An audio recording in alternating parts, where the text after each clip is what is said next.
you're going to learn. I'm sure that you're going to leave out here wanting more. So we will certainly answer that call. We're going to continue to work together to get our persons very much aware of mental health in our community.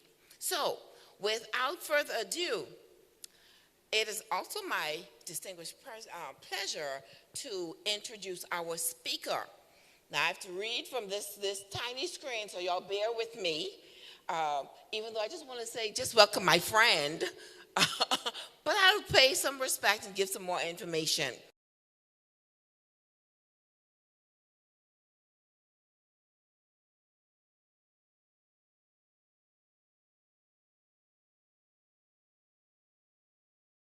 Jason has completed two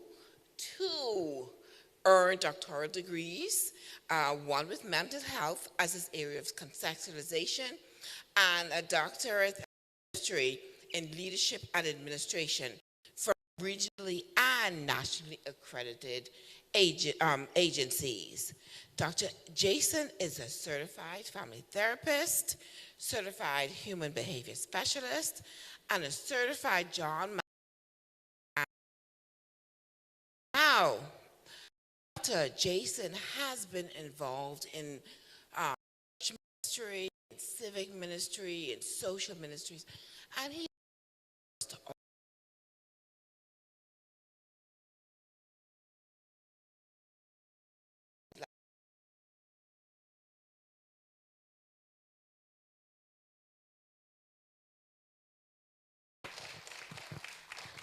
Well, good evening, everyone.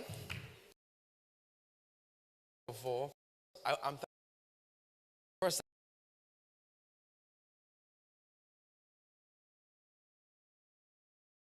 Secondly, I want.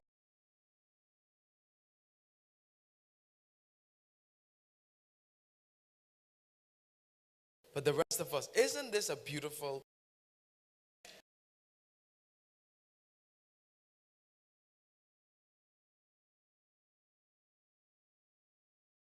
Probably what you did here, but with some of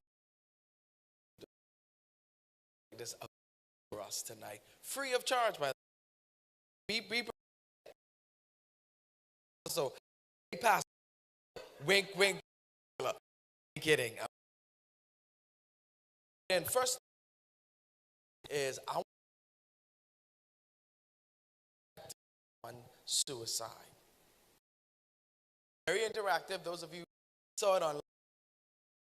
How do you make it like that online even? We did this training about a month ago virtually, and we had it where it was interactive that way as well. So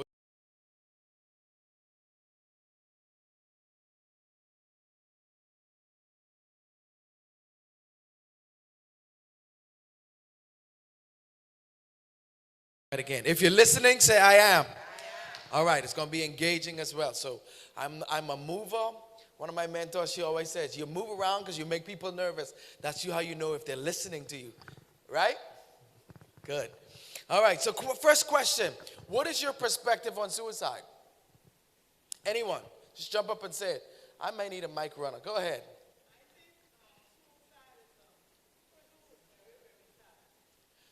Okay.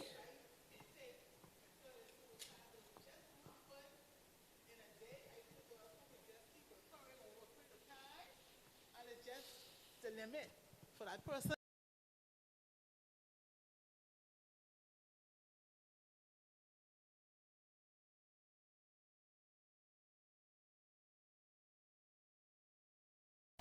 What's your thoughts? Someone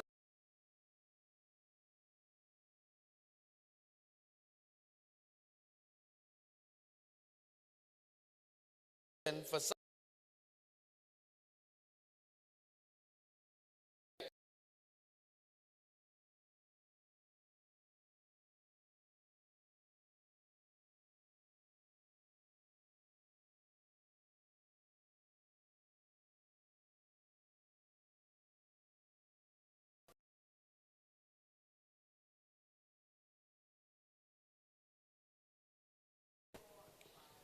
The short. My clicker's not.